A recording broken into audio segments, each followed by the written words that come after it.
That was a great interview, Jeff. Now finally, where can I find your website? I don't have a website. What? I just never got around to making one. You know what? I can't take you seriously with an attitude like that. I am extremely disappointed in you. To not have a website is irresponsible, lazy, you lack ambition. I mean, where's the vision? Don't be like Jeff. Be responsible. Get out there and shine with a beautiful website by Web Orchard, where they will take care of all of your website needs.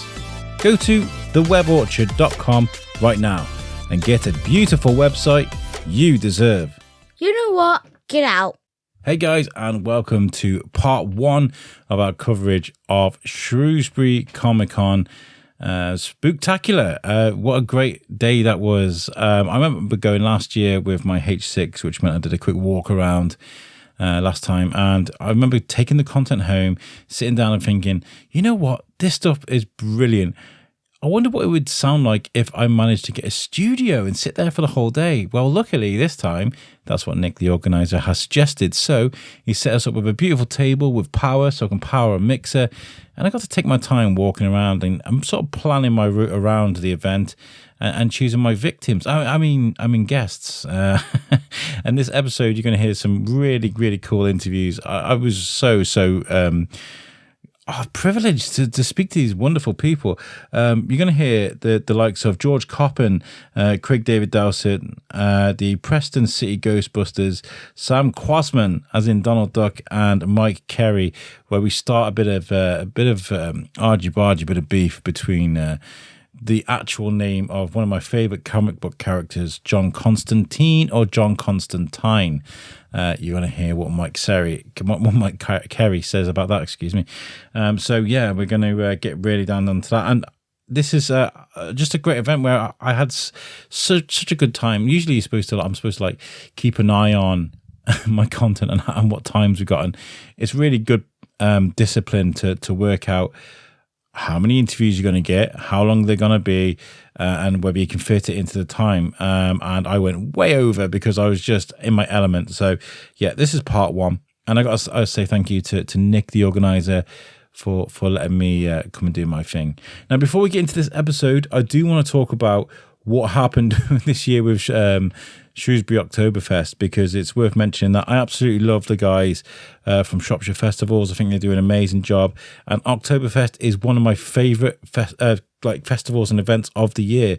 Turning up with my microphones, getting some interviews with people I may have seen time after time, year after year, or new people, or especially speaking to people that are a bit tipsy at the end of the evening. That's always a bit of a thrill. I love that. But this year, oh my God. So I spent the day with my mom and crew, but I remember making sure that I charged my batteries, which I've had since about 2019, 2020, to be fair, but I chucked them in the charger. We went out and spent the day with my mom. I came home. We rushed home to get there in time. I chucked my batteries in my H6. I got there. It was a bit late, so I was like eager to get it stuck in with interviews. I remember James Hitchin is the first person I saw. Me and him were planning things to make content together, so I was like, yes, let's go and get James. I turned my microphone on and it died. Now, I'm so privileged that I get to do a lot of events, and I'm very, very grateful for that. And out of practice, I know that with a full charge, I can get around a festival with no need to carry batteries. It's always been one of my anxieties to make sure I've got spare batteries in my pockets. I didn't take him this time because I thought, I've always got away with it. My batteries died. I didn't have any spares. I couldn't get any interviews. So there's no Oktoberfest interview this year on the Shrewsbury Biscuit. I'm so gutted. I really am gutted. So maybe we can organise something with those guys at Shropshire Festivals, maybe an afterthought where we can get them around the table and we can have a couple of glasses of wine or whatever and just talk about what they thought of the event. So I'm sorry there's no Oktoberfest, but there's always an opportunity to discuss festivals and parties because they're so prolific and so amazing at what they do. But for now, I'm going to leave you with this amazing episode of Shrewsbury Comic Con Spooktacular, and I'll meet you at the end for an outro. Enjoy, guys. Every time I think of that, I think of what was said and done. I don't think there's much change. I think I'm still the same. Sometimes people disagree, but I don't care 'cause I am me. Stick to what you can. So you may remember last time at Shrewsbury Comic Con, we spoke to the guys from Preston Ghostbusters, right? Preston City Ghostbusters. Preston City Ghostbusters. I really loved the interview with you because of the passion about what you guys do, and you've come along today. What were your thoughts on the last Comic Con here? Did you enjoy it? Yeah, we had a fantastic time. We had quite a few different table props. We got to talk. Obviously, last year the new movie was due out in March, so there was a lot of talk about people asking us, are we looking forward to it? What we expect, and obviously there was a lot of Ghostbuster fans approaching the table. Now the film's been out, we've done a lot of work since the film. We did a 3-day premiere for the Odeon cinemas when Frozen Empire was released. Yeah. And so it's kind of we've got a new batch of fans that'll hopefully be approaching the table today, talking, and there's lots going on at the moment in the Ghostbusting world. I think before the newer movies came out, that there's a great sort of legacy from the original movies anyway. So it's there's that kind of that core Ghostbusters fan from. I mean, I grew up with that, To add on to that and to bring in some new fans, younger fans that are all excited as well. It just kind of molds it all together, right? It has, yeah. So obviously the first film, as most people know, came out in 1984. Yeah. Then we had a sequel 5 years later, and then there was nothing for 30 years-ish. And then 2016, we had the reboot, which, again, it divided a lot of opinions. Yeah. Personally, I enjoyed it. I just saw it for what it was. It was a film, it was entertainment, but it did bring a lot of people back to the franchise. Kids that had never watched Ghostbusters, that was their kind of introduction into Ghostbusters, and then parents were like, oh, watch these two. These were the original films. And then I think if it wasn't for the 2016 film, we wouldn't have got Ghostbusters Afterlife. It kind of shifting cultivate. It kind of sent everyone backwards. I think so. I think it got everyone talking about it again, and I think obviously Sony or whoever signs the checks. Before, you know what, Ghostbusters is still very much out there. There's a lot of fans calling for a new film. We had a video game which was released, I think, around 2006-ish, which was written by Harold and Dan Aykroyd, Harold Ramis and Dan Aykroyd, and it was written to be almost the third in the saga. So it was 5 years after Ghostbusters 2. It was a unique storyline. It was it was like you was playing the sequel. Oh wow! So a lot of people were quite excited with that when that was released. And again, when Ghostbusters Afterlife came out, it was originally penned in for 2020, but due to COVID, it went to 2021. And again, got a lot of people back into the cinemas. It was more of a big nostalgia boost for people, because obviously we had the original Ghostbusters returning, a new family. The focus very much on the legacy of the Spenglers, a family discovering, what's the word?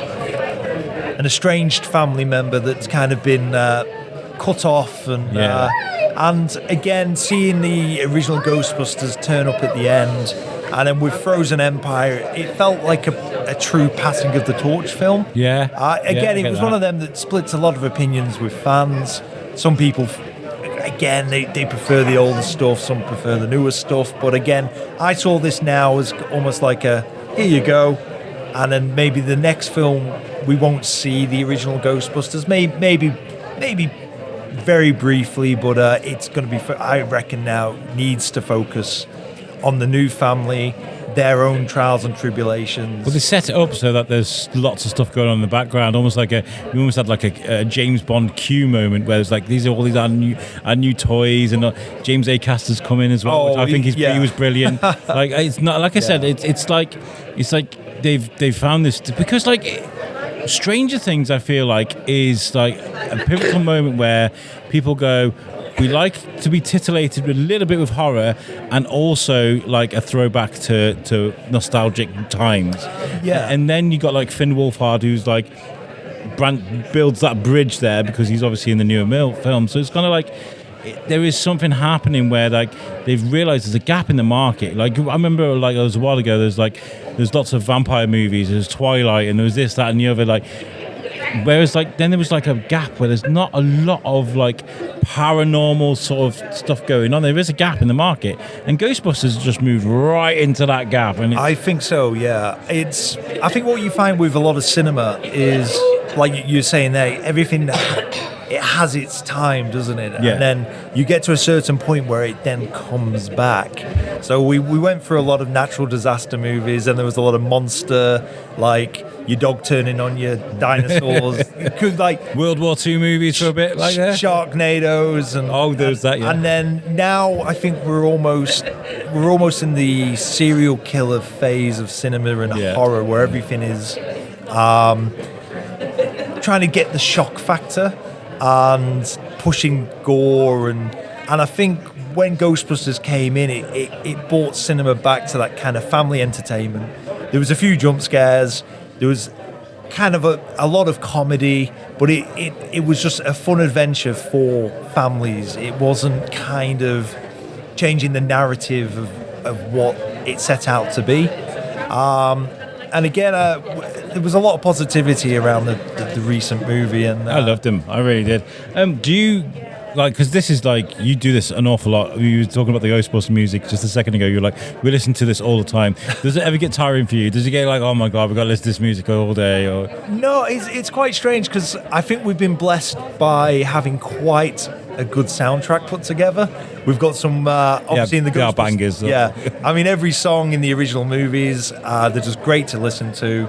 And sometimes, you do get to the point where you no longer hear it, but then...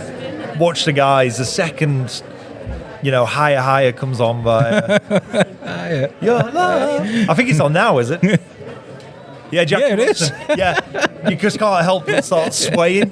I feel like a lot of like when that song when they're playing and the goose jumping around. That's from the Statue of Liberty. Yeah, but like they've come together, their mates, the camaraderie. I think like.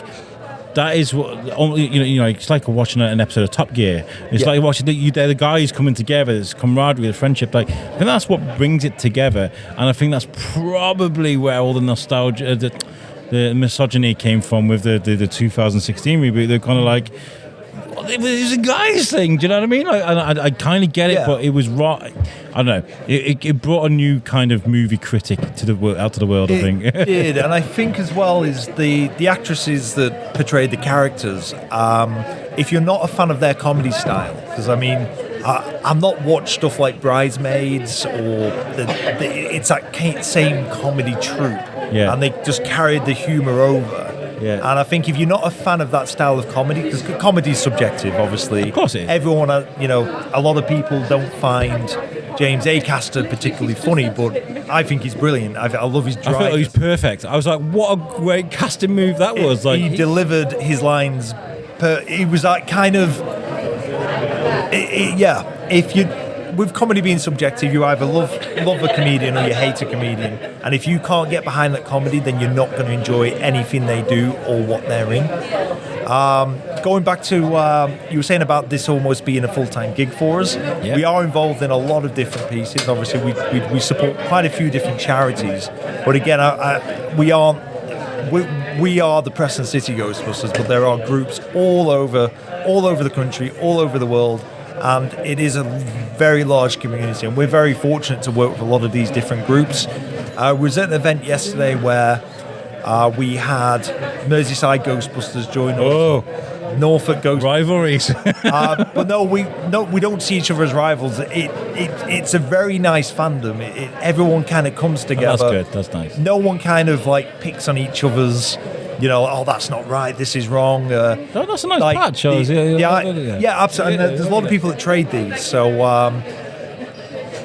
people have pinboards at home. Wow, cool. If you have a look on the Firehouse Instagram page for the Firehouse in New York City, they collect all the patches from all the different Ghostbuster franchise groups all over the world. Ours is on their pinboard, and we're just by chance right next to the Merseyside Ghostbusters, right next to quite a lot of the UK groups, and that's just by random chance of them just sticking it on their pinboard. I urge you to have a look on their page. It's a very impressive collection of patches.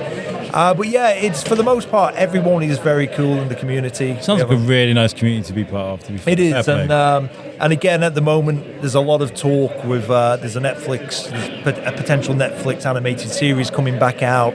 So they're not sure if that's kind of their new attempt of the real Ghostbusters, whether that's going to focus on the new, or if it's going to be a completely different team altogether.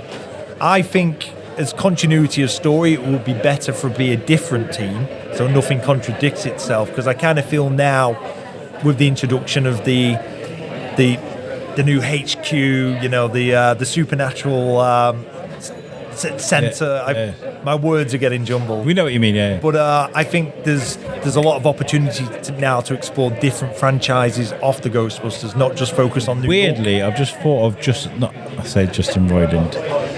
I meant like the Rick and Morty team, the team behind Rick and Morty.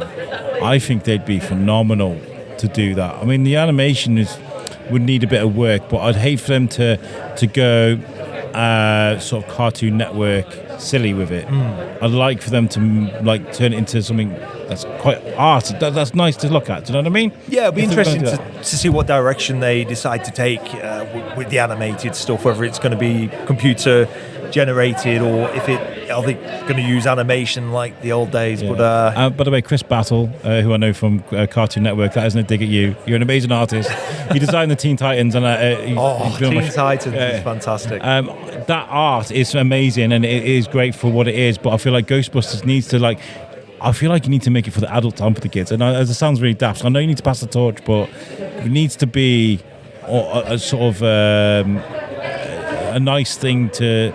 A throwback, there you go, to the original cartoon. It's one of them things where cartoons used to be parents and kids watching them together.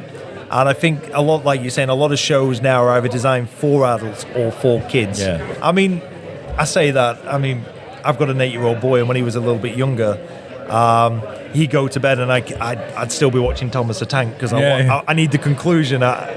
What's happening with this story? He's gone to bed. I'm 3 episodes into Thomas going, what am I doing? And he's 9 and we sit and watch. I let him watch Rick and Morty, right? Because he enjoys it. It's good storytelling. He likes The Simpsons. We love to sit and watch stuff like that, don't we, Timmy? Yeah. Well, listen, thank you for chatting to me. I know you're gonna be very busy today because you've got your props out there. You're going to be doing lots of demonstrations. So thank you for taking the time out to speak to me. No, you're more than welcome. Remind the listeners where they can find you and follow you. Yep, so we're on Facebook under PCGB, Preston City Ghostbusters. We're also Instagram, Preston City _Ghostbusters. And although I'm nearly pushing 40, we now have a TikTok, which is Preston City Ghostbusters. I have very little to do with the TikTok. We have a guy who's a bit younger that understands it. I'm a bit of a dinosaur. I'm good with glue, Allen keys. I'm bodging bits of wire together. But when it comes to social media... I did a TikTok with you guys last year and it flew off. Yeah, but that's because you did it and I didn't have to touch anything. I just don't understand all the icons. Well, brilliant. Thank you so much for chatting to me today. You're more welcome. Thank you for your time. Thank you. Cheers. So, walking the floor, we've got some great stars here today. Would you like to introduce yourself to our listeners? Yeah, hi, I'm Craig David Dowsett and I play Winnie the Pooh in Winnie the Pooh Blood and Honey. That's such a great statement to say because people probably scratching their heads like, what is this? yeah, I get that a lot. They're like, what is this? What's going on? So it's a fairy tale horror film based on the first book of Winnie the Pooh, where now Christopher Robin's grown up, he's older, he's left Pooh and Piglet to themselves, and they've got no food, no help or anything like that. So basically they turn feral and they need to eat and just turn into bloodthirsty, murderous creatures. I love this. I covered this on a podcast a couple of years ago. I got asked to be a guest and they were like, bring strange stories. And this was like, they were like, oh yeah, the Winnie the Pooh stories are now part of the public domain, and so now they're making a movie, a horror movie with Winnie the Pooh, and that's what came from it. That's the beauty of public domain. Once the character goes into public domain, you are then free to use him as you will, as they say. And what better way than turning a lovable bear into a psycho killer? And And going and auditioning for a part like this, what was that like for you as a process? Yeah, to be honest, the process was quite easy because I knew the production crew from a previous film I worked on with them as a support artist. So I just kept in contact with them, and they offered me the role based on my size and stature. They said, I think you'd be good suit for Winnie the Pooh. So I said, oh, okay, I must be fat then.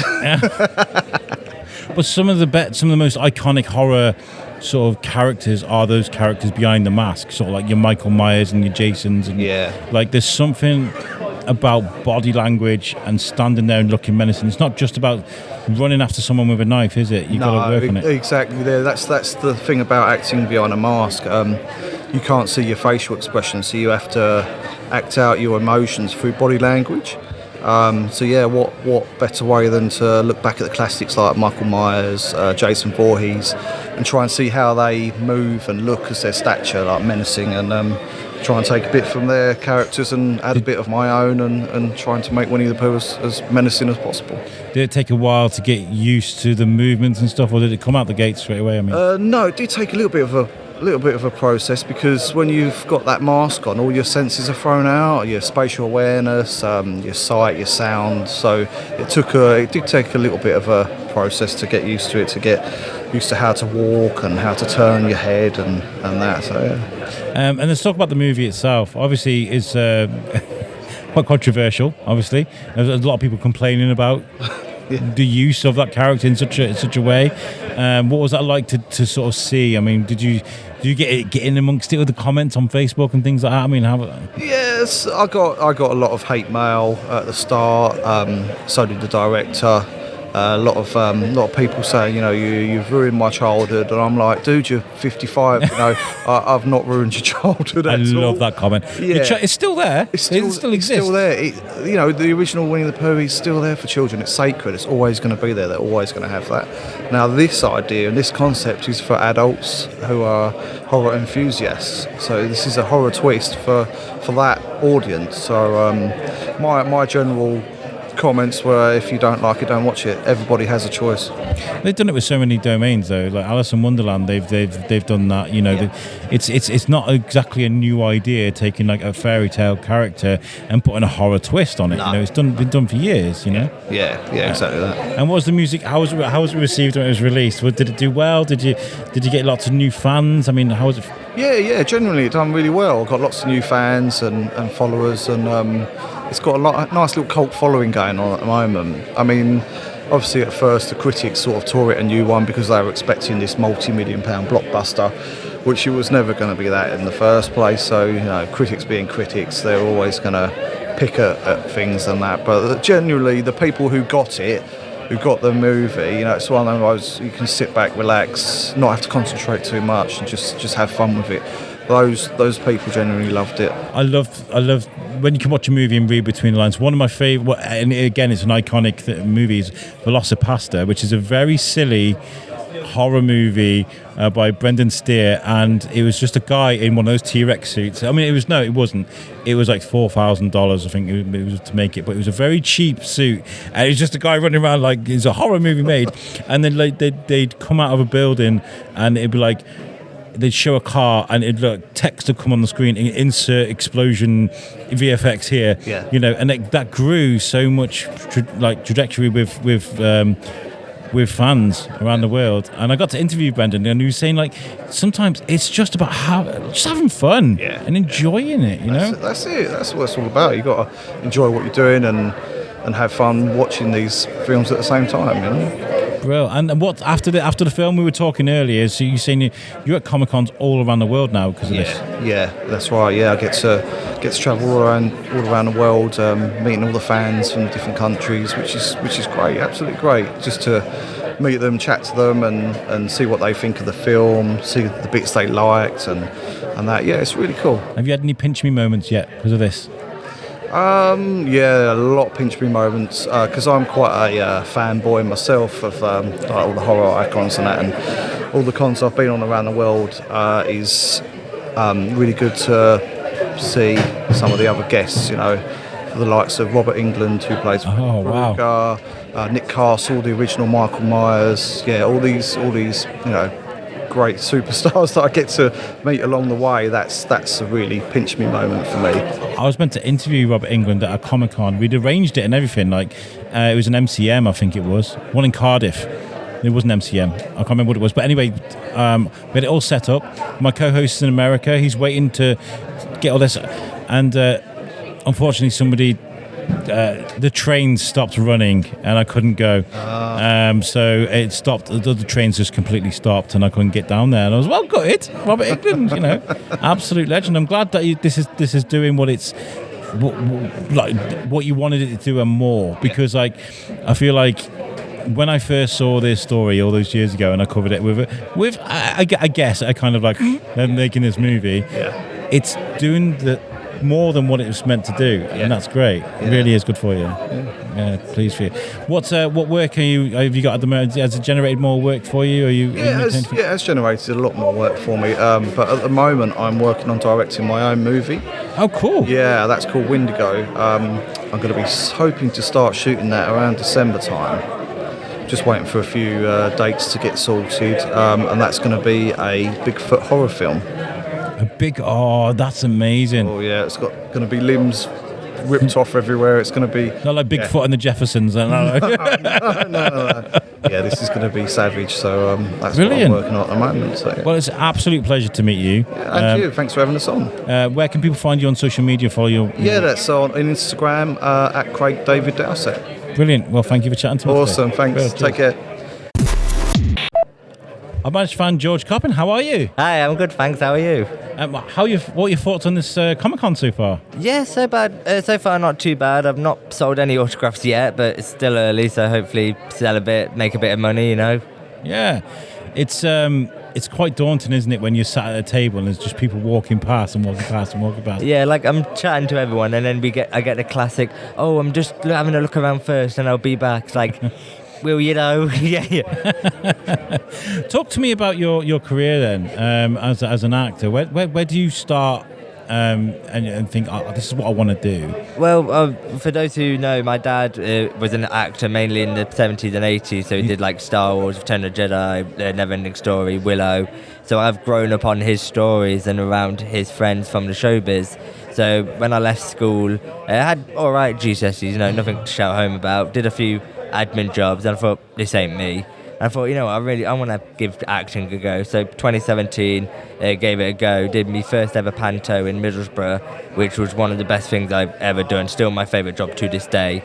And from there, I got the love for it. So I started doing films, TV, and it's also from that panto. I now, in another career, I'm a stand-up comedian as well, which is another thing I absolutely love doing. It's all because of acting. Where do you take yourself when you are acting? Do you enjoy becoming, because I've done it before, becoming a different person, a different character? You kind of go to a new place, don't you? Yeah, well, like with panto, you kind of almost forget the audience are there, especially because of the bright lights are on you. You only see like the first 2 or 3 rows, so you think, oh, I'm only performing to like 10, 15 people, which is fine. It's not until the end where the finale lights come on, you see 400 or 500 people, you're like, oh wow, yeah, okay. But like as soon as you get that costume on, you're right, I'm this character, I don't know, I'm Fred, I'm Alfie, I'm Cheeky, I'm whoever you're playing, you're that character, yeah.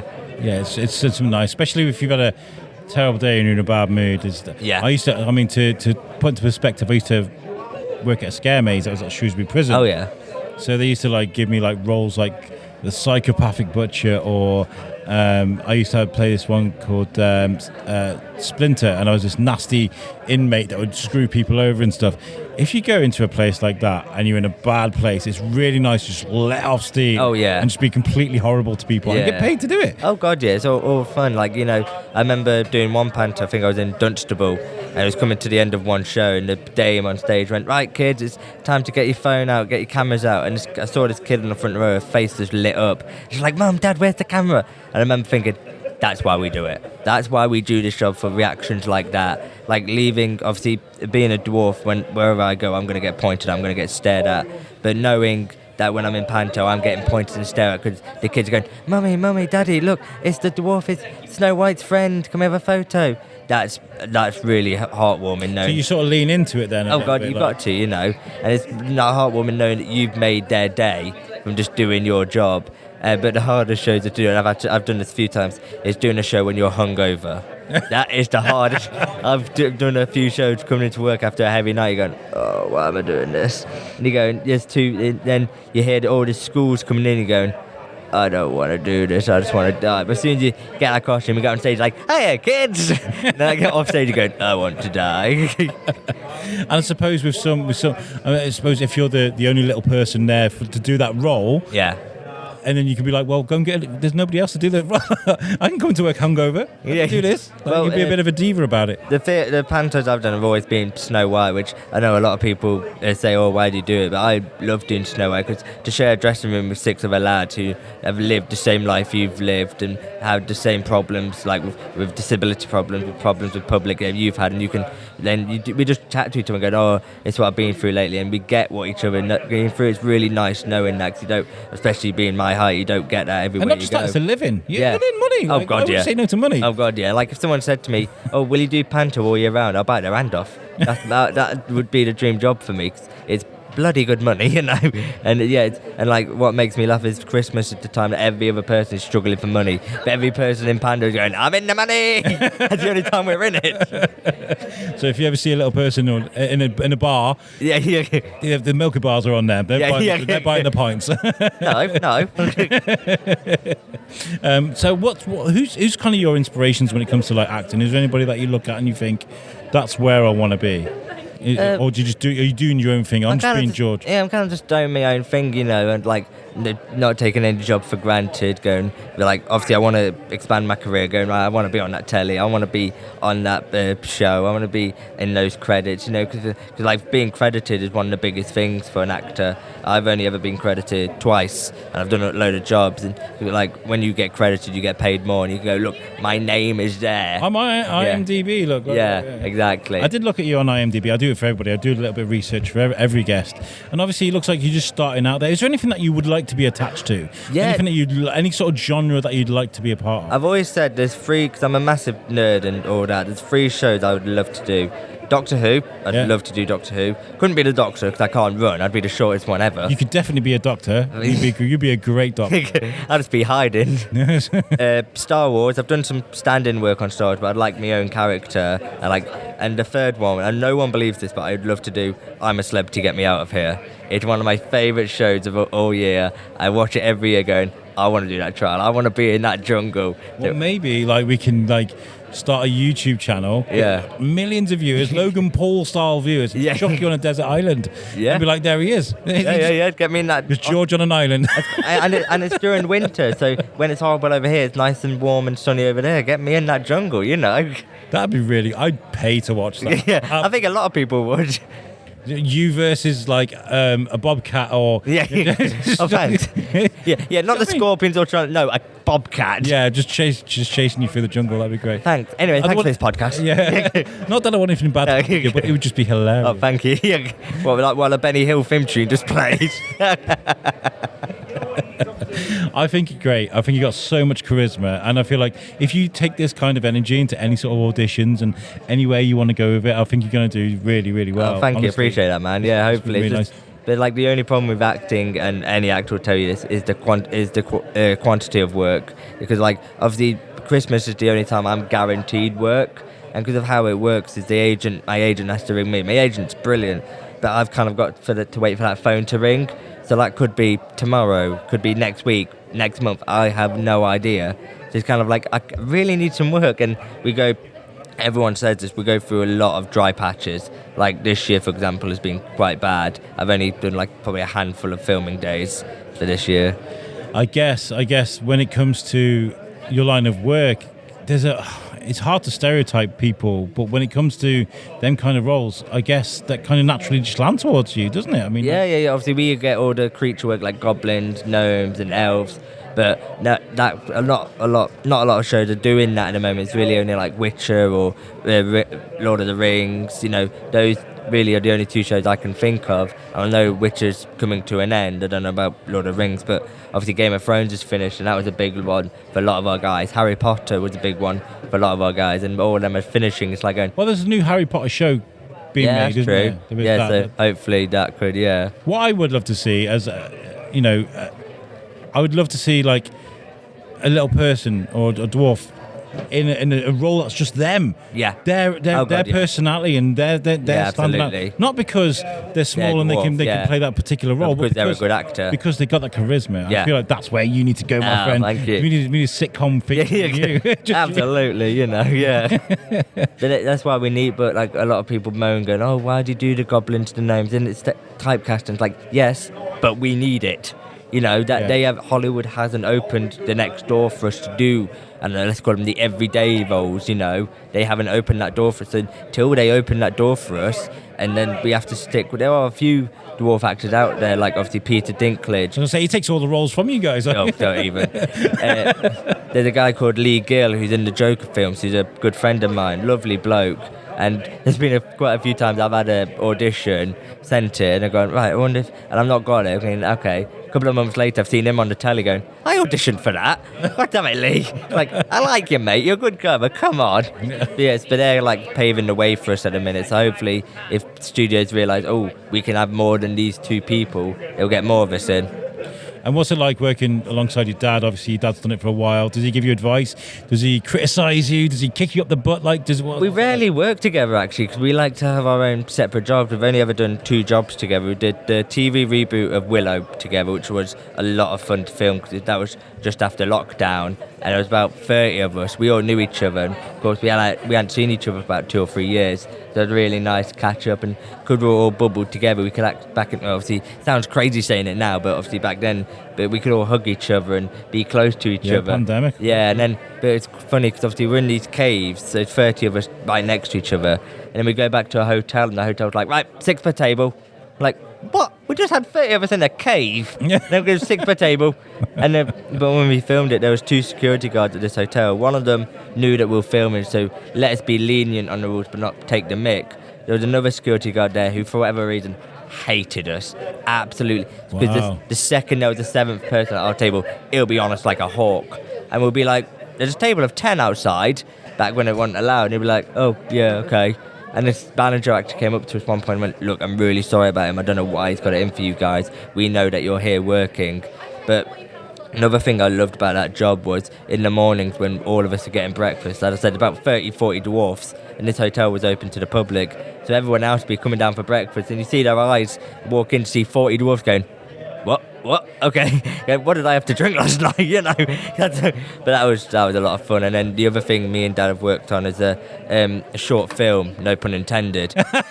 I've got a drum thing, yeah. But It's called Snowfall. It was for the London Film School. Some friends we got through there, and it's planned before the pandemic, and then obviously everything got closed down, and the guys still wanted to do it. And it's basically this dark, twisted version of Snow White. So instead of us rescuing her and save her, we kidnap her and abuse her.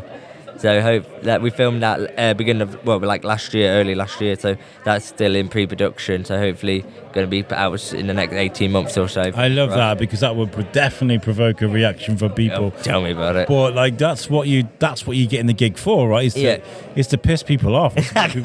Is to make people angry or scared. That's a nice bonus, you know. Yeah. And what makes me laugh so much is when other dwarfs get angry. It's like people going, oh, dwarfs can't be in this, dwarfs can't be in that. It's like, are you in showbiz? And like, no. Then no offense, you don't get an opinion as far as I'm concerned. This is my job. You've got a job.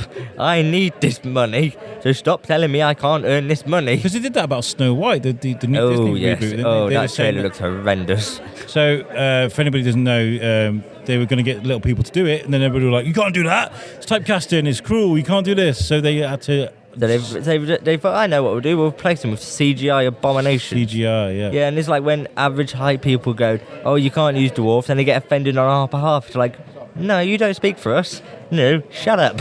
You know, you get on with your lives. I will get on with my life, doing what jobs I want to. Because people forget, we have got a voice. It's like, A lot of people are against dwarf being used in panto. And I'm like, you do know it's my choice, right? You do know they don't go to the street and go, you, dwarf, come in here. They don't put us in a bag and Shackles on your ankles. Yeah, they don't kidnap march you us. into Yeah, they go, look, do you want to do this panto? It's in this city for this amount of weeks, this amount of money. I'll go, yes, I do. What's the correct vernacular? So, like, you see casting calls on Facebook or whatever, and they write what they need. Is there a particular vernacular they're allowed to use or not allowed to use when they're looking for little people? Well, does they have to say little people, or does it say... well, obviously, I get all my jobs through my agent, so obviously I don't know what she gets told. Oh, of course, yeah. But, like, this doesn't just go for jobs, this goes for general life, the accepted terms are a dwarf or someone with dwarfism. Those two are the accepted ones. And little people's all right. Yeah, little person's all right. Yeah. Personally, I prefer George, but Yeah. Yeah. This is the point I was trying to make about, like giving someone like yourself a role based on your personality and what you can do, what you can offer, and not just because you're small. No. Because, I feel like that's what needs to happen. Yeah. Is definitely I'm thinking Big Bang Theory style sitcom with you as the main character and your world, the world around you. Do you know what I mean? It's like the other thing that makes me laugh about being, because obviously what I love is when we're on set, about 20 of us, we get told by the assistant director, oh, you're not extras, and they do submit ours, and he goes, don't sugarcoat us, we're extras, we know our role, and extras, we're treated like dirt. It's a good job, and because like the rule number one is no phones. As soon as you walk in, phones get taken off you. But when we were doing Willow, the TV series, we were on a break, and a few of us looked over the set, and they were the main stars of the show, still in costume, still on set, all had their phones in their hand. And we all went, hey, they can spoil a lot more than what we can. And when I was in a Netflix film called The School for Good and Evil, and that was a brilliant job, because, like you said, I was the only dwarf on that film, so I was an actor. And I came off set one day in full costume, full prosthetics and everything. And one of the guys went, George, do you want your phone? Yes, please. So he went to my trailer. 10 minutes later, I had my phone in my hand. I went, okay. Photo, selfie. He's like, this is mental. What?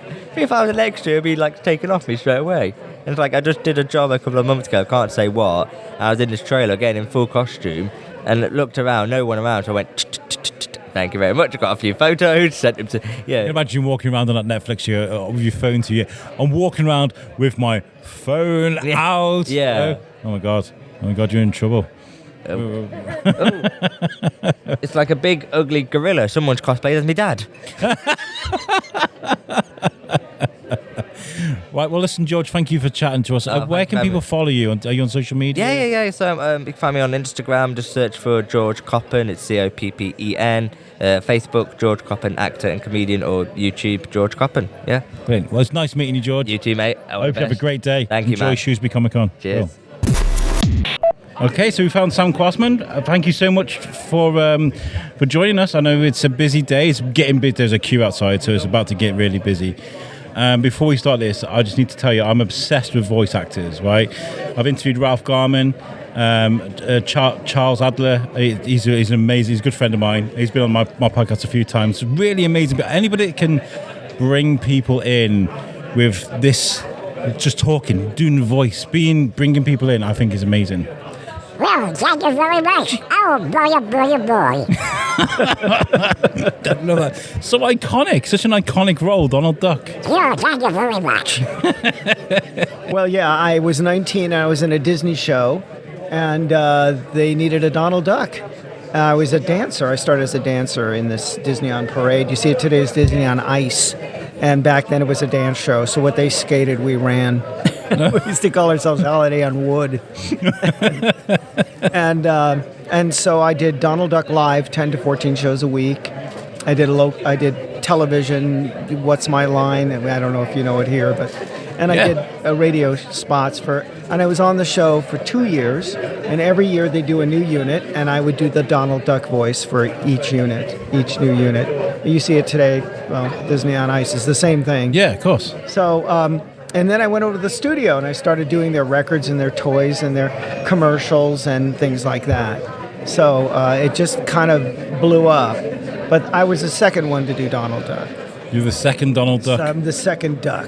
Like I said, it's such an iconic role. What was it like taking on that role from the original actor? I mean, was that a lot of pressure for you? Was it? Well, I was a little guilty because he was still alive, and I was in one session where we're doing these talking books, and I said, how come you're not using Ducky Nash? And they said, because we wanted you. And I thought, oh, well, what am I going to do if I say no, I'll never work again? So I just kept it quiet. But Ducky was probably the greatest. I studied him. It's probably the greatest duck. I suppose it's really important if you want to get the transition right from one actor to another. Right. Did you want to make it your own? Did you want to make it sound like his? Or I try to be as close to the original duck as possible, and that's what they wanted. They wanted you to be as close to him and I could. I was probably the closest duck to his duck, and I was very proud of that. Peter Renaday was the voice of Mickey Mouse at the time when I was doing Donald Duck. And Peter Renaday was the voice of Splinter in the original Ninja Turtles. He was Mickey Mouse. And Ducky Nash said to him, "You sound just like Walt Disney's Mickey Mouse." So that's quite a compliment, And I did talk to Ducky when I had to do a TV show and to promote Disney on Parade. And he said, well, will you come to L.A., look me up? And we just never connected, unfortunately. So he's a gentleman. He was such a sweet man. And I just never got to know him enough. I wish I had. There seems to be a lot of nostalgia at the moment when it comes to cartoons and things like that. I mean, I've explained to you, like, my obsession with voice actors. I've interviewed a fair few over the years. Mm-hmm. But that's because they were part of my childhood and they're special. And I feel like now we seem to be getting a license to be able to revisit those things. We're seeing things like Ghostbusters. They're here. They've rehashed that. They've done it because people really wanted it. Do you get a lot of people my age come up to you and go, "Dad, you raised me. You were on the TV I was in front of all the time." Do you know what I mean? Do you get a lot of people my age come up to you like? Yes, all the time. Yeah, and I'm also a little quacker for Tom and Jerry cartoons, and that's how I got the job. 25 years after I did Donald Duck, I went off to be an actor. I did Bob Newhart and Family Ties and Airwolf and Mad TV and all that. I remember the theme tune. Yeah, that's it. Yeah. Again, that? TV, you raised me. Yeah. So this guy calls me up out of the blue. He's the executive producer and says, "You still do a good duck?" I go, "Yeah, who are you?" Turns out he worked at Disney. He was an animation supervisor for some of the big movies, big cartoons. And he said, "I'm doing Tom and Jerry, and this is not much of a stretch for you." And I said to him, "It's not much of a stretch for me." And I wound up doing Little Quacker. And, wow. And so in Little Quackers, Oh boy. hey, he's an innocent, bright-eyed, bushy-tailed little innocent baby. A little bit higher, a little bit younger. Yeah. And just out of the egg. And he even allowed me to write some of the episodes. Oh, that's really nice. For Tom and Jerry. And I was thrilled because I write jokes. I'm a comedy writer and an actor. And like I said, I started as a dancer in the movies. I did Maine with Lucille Ball, which I don't know if you know that here, and At Long Last Love with Madeline Kahn and Bob Hope Special. I did a lot of musicals. That's good though. I mean, that's what you're passionate about, and if you that's what you enjoy, the passion comes along, and then they become these iconic things that you can talk about and you can pass on, and you're inspiring people. Oh, thank you. It wasn't my intention to be Donald Duck. It just kind of fell in my lap when I was 19 years old. How many bad impersonations of Donald Duck do you hear? I've been spit on so much. I am immune to everything. And sometimes they do their duck, and I'm not being disrespectful. I'm just saying, sometimes you don't know which end it came out of. It's that. Here I do Donald Duck. And on the flip side, how many times do you get called Daffy? Many times. It's Daffy Duck. No, it's not. Donald. No, it's not Daffy Duck. Hey, are you following me? You could do it. You could definitely do it. But they're the rivals, aren't they? They're the guys across the street, Yeah. Well, I went to the Mel Blanc School of Voices. And it was the early 70s, before all of you were born. And Mel was the head of the Mel Blanc School of Voices. And Noel, his son, introduced us, and said, Donald Duck meet Daffy Duck. So I did Donald, he did Daffy, and he said, it's great you can do somebody else's voice. But I made my whole career on original voices. So you should go for that. And he was right. But he was right and he was wrong, because when he passed away, it took 10 people to replace him. And now we've had 4 or 5 different Bugs Bunnies, Daffy Ducks. I interviewed Billy West. He did the voice for Space Jam. Yeah. And I was like, oh, wow, you're Bugs Bunny. He goes, yeah, but there's loads of us. Like, that's right. And that's because I guess there are so many aspiring voice actors that do those impersonations to try and train their voices and see what they can do. Yeah, I did it too, and I wound up supposed to do Space Jam, but they wanted really deep voices, and I had to tell them I'm a tenor. I'm up here. You know, if I do the Roadrunner, it's it's a little higher than normal. And Mel Blanc had a 4-octave range, and so he had this ability to go very high. And of course, but Porky Pig and Daffy Duck, they were sped up 10%. In the original cartoons. But we have guys today who just can do it without getting sped up. So, how about that? And what about the content that's available today? Because obviously we're living in a TikTok and YouTube world where everything's short and snappy, which I guess kind of almost fits into those cartoons because they were short, those short little episodes. Yeah. Do you think it fits well today with this? Well, it's a different generation, and so it's a different set of values or standards. Everything evolves. So that's I actually studied acting, singing, dancing, voices, cartoons, writing, comedy writing, acting, everything. Today you're on TikTok and you spit on something and you're a star. And obscure, some of the humor. Like, have you heard of Skibbity Toilet? No, I have not. No. It's I don't know if it's a game or a car. I think it's something from you. It's a head that sticks out of a toilet and talks. And I'm like, okay, that's where the humor is today. All right. Yeah, I call that ventriloquism. I grew up with the Turtles and Fellas Like Yourself. Yeah. Tom and Jerry was on all the time in my house. Like it was great. And then when they started taking the slapstick humor out of it, I was kind of like, well, that's kind of why you enjoy Tom and Jerry, Oh yeah. Times change though, and well, the series I did is on Max, HBO Max, and so is Robot Chicken. I'm on Robot Chicken. Love Robot Chicken. Absolutely love it. Seth Green is great. He's just great to work with. Another iconic voice actor as well. You hear him. I'd love to interview Seth. I think he'd be great. He's such a great guy. I'm sure he wouldn't mind. Robot Chicken, though, that's very tongue-in-cheek. Are you all right to do stuff like that? Is there any rules? Because I'm no longer Donald Duck. Oh, okay. They have somebody else who does it. They can't fire you because you... No. They've had a couple guys do Donald Duck already, And I just wound up doing, some stuff. Brilliant. Yeah. Well, you are an icon, and what you've done over the years is fantastic. You've literally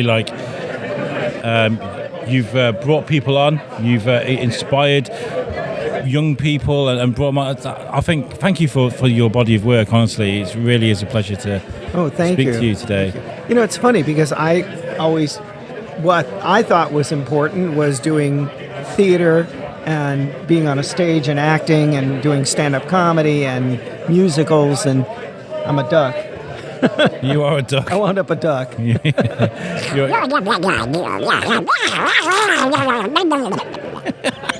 Love it so much. Thank you so much for chatting to us today. Are you on social media? Can people follow you? Yes, I'm on.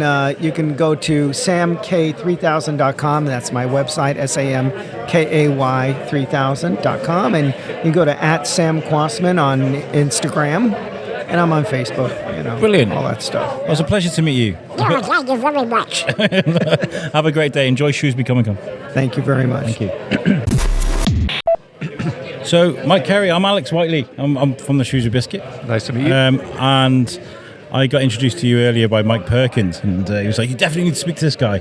And I realised I do need to speak to you because me and Mr. Perkins have been having this argument over the last year or so about a certain John Constantine. He says John Constantine. I do too, I'm afraid. And I say Constantine. And he was like, I actually drew I've worked with it.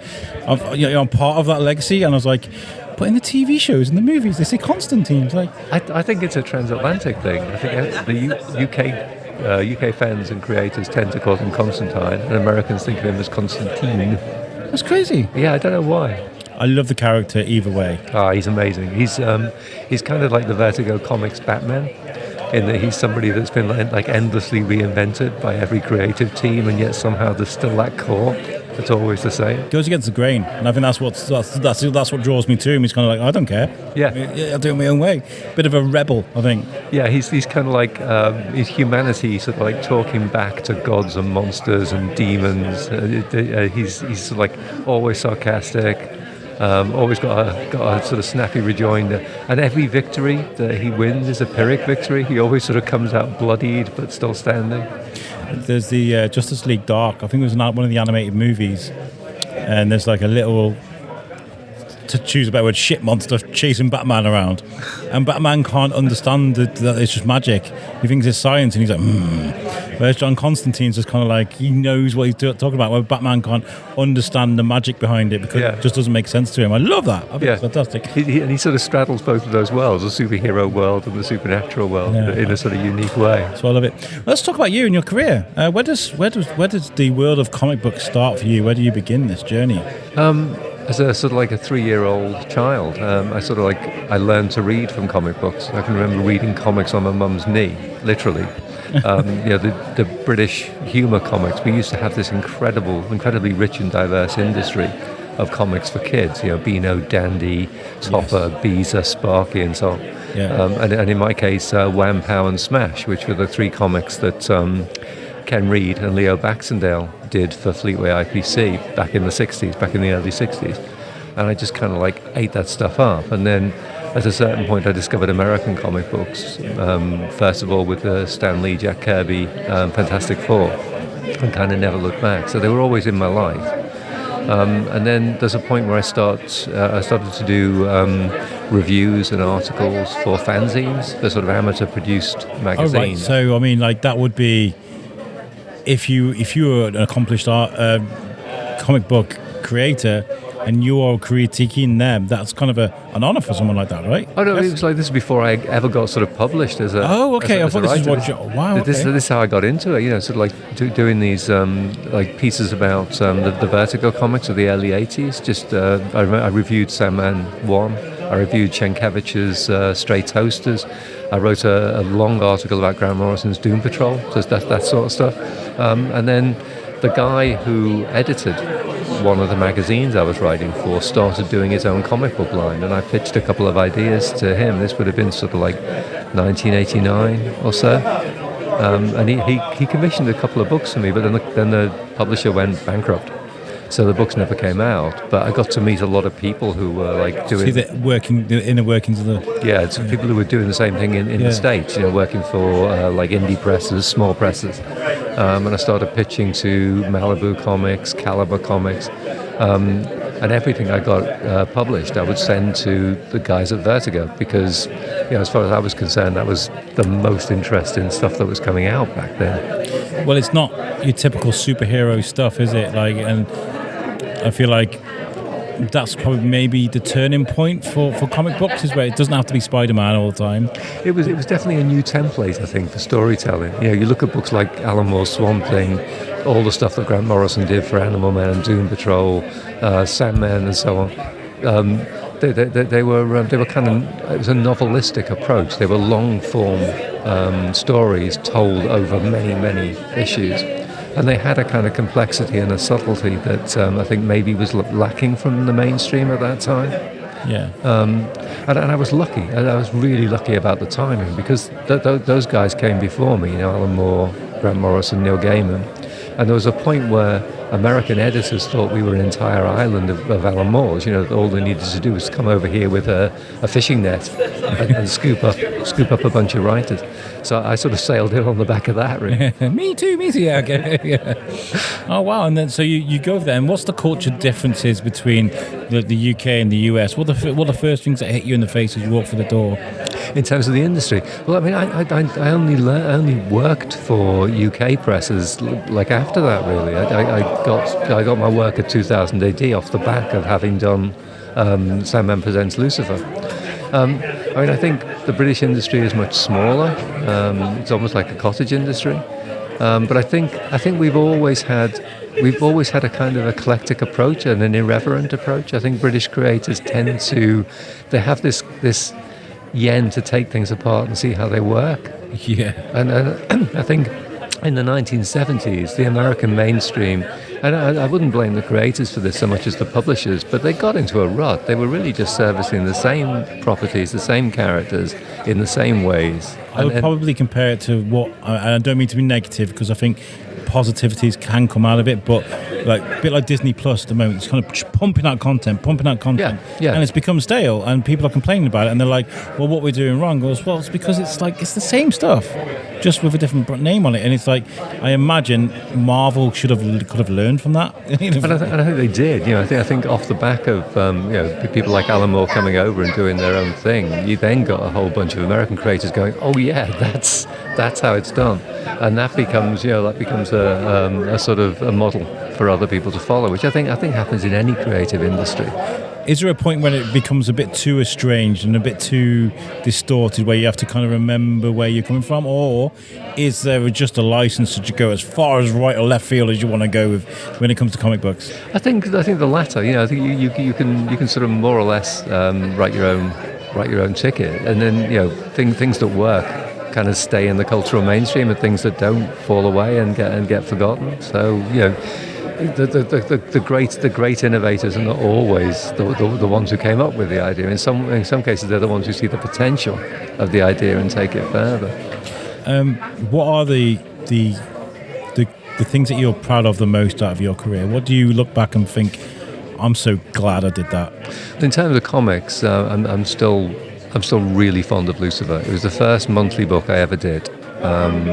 Up to that point, I'd just done like little one-offs or mini-series. So writing the same story for 6 years, that was an incredible privilege, and I loved it, and I learned so much. Formed real lasting partnerships with some of the artists and so on. So there's that. There's a book that I did with Mike Perkins called Spellbinders, which was a supernatural horror that we did for Marvel. And the idea was basically teenage witches coming into their powers, a little bit Buffy the Vampire Slayer. And I think that was a really cool book. Mike's art for it was absolutely gorgeous. Mike's genius. Yeah, I keep saying he this. is. I keep going over to look into his book. If I was going to buy some prints off him, but every time I go up there, he's hogging everybody here. There's a massive queue at his table. I've got a wall of Perkins. It was really funny because my wife wanted to do a Constantine picture that he does, where he blows the smoke out and there's like the death symbol in the smoke, and I really wanted it for my room. And he made me one because he ran out of those prints. I was interviewing Mike Perkins at this one event while my wife is with Mike's wife doing this dodgy art deal in the background for Christmas, so I didn't see it. So yeah, I've got Mike Perkins on my wall. I want to get some more. So, but you're part of it. You're part of so many legacies, especially what I'm reading now, like with the X-Men stuff. Wolverine's now back in the mainstream. I mean, that must be crazy for you to see all that. Oh, it was a blast, because I grew up with those stories. From the Lee Kirby Fantastic Four, I went straight to the X-Men, and I couldn't believe my luck. When I find myself in my 40s writing new chapters in that story, it's like adding room to a house where you lived when you were a kid. And I had this weird experience. In my first X-Men story, I introduced a new group of villains called the Children of the Vault. They were kind of like post-humans with superpowers, but they weren't mutants. They were something a little bit different. And a few months after the first issue appeared, someone sent me a link to a Wikipedia page for the Children of the Vault. It's like, oh my God, it's canon. It's become part of the canon. And that's a thrill that never wears off, really. That's really good. You're laying down bricks that. I mean, these things don't disappear. They're there. No. They are, like I said, canon is canon, right? It's there. It exists. I know they can write things out of canon, but it's there. It's on. But those things exist, and it's a great legacy to have, I imagine. Yeah, I mean, it's kind of like that. That is one of the most enduringly enjoyable things about writing for comics. That you're very often you're working with characters that genius has created them, and lots of geniuses have worked on them over the years, and you get to do your own little spin on that, your own little sort of homage to that. When it comes to writing, especially new IPs and new ideas, where do this is going to sound like a really cliche question, but I think it's got to be asked. Where do you get your inspirations from? Do you have to go traveling? Do you have to like live life? Do you have to force ideas out of that noggin of yours? Do you know what I mean? Like, how does that work? Well, I think I was a teacher for 15 years before I gave it up to do writing full time, and that meant every September I was meeting 200 new people. Mostly I worked in post-16 education, sixth form colleges, and adult education. So adult education in particular, everybody comes into the classroom on a different vector, with a different life experience. So I think that gives you like a store to draw on of human stories and human experiences. I think all the input becomes output. Everything that happens to you in your life becomes kind of like a seed for a story. So I've never had the experience of running out of ideas. I love that. Yeah, I like that, because then what happens? You know, you are a conduit between between the idea and it being on a page. You know, you are that conduit. So that's a scary thought. I mean, people get writer's block, don't they? Do you know what I mean? They do, yeah, and you do. It is a fear. It's something that I'm legitimately afraid of. Just not for me. hasn't happened yet. What are you working on? Anything at the moment that you'd like to tell us about? So I've got a book coming out next spring. Not a comic, a novel, which is kind of like the Magnificent Seven. If the Magnificent Seven were not cowboys but monsters. Oh, it's set in the Dark Ages, set around the 11th century in the UK. It's a village that's got a bad baron, and the bad baron is stealing their children. So they need some champions, and they find all of the local monsters. I love that, because you get the license to create what the hell you like. Yeah. They can do what they like. So I've got a guy who comes back from the dead as a kind of Frankenstein monster, like with all his pieces in the wrong places. I've got the ghost of a witch. I've got two shape changes. One changes into a wolf, and the other changes into kind of everything, like bits and pieces of every animal there is. I've got Jenny Greenteeth with a slightly different name. I've got a water elemental. It's just like, it's just crazy. I see the smile on your face. You're loving talking about these characters that you've created. I love that. Yeah, I had a blast with it. I've got another podcast that I do. It's called The Biscuit Guy. It's separate from the Shrewsbury Biscuit. It means I can speak to anybody outside of Shrewsbury. Do you know what I mean? It's kind of like, right. I'd love to invite you back on there just to talk about this, because I think it'd be great. That'd be awesome. Get a copy of the book and have a read of it, because that sounds genuinely right up my alley.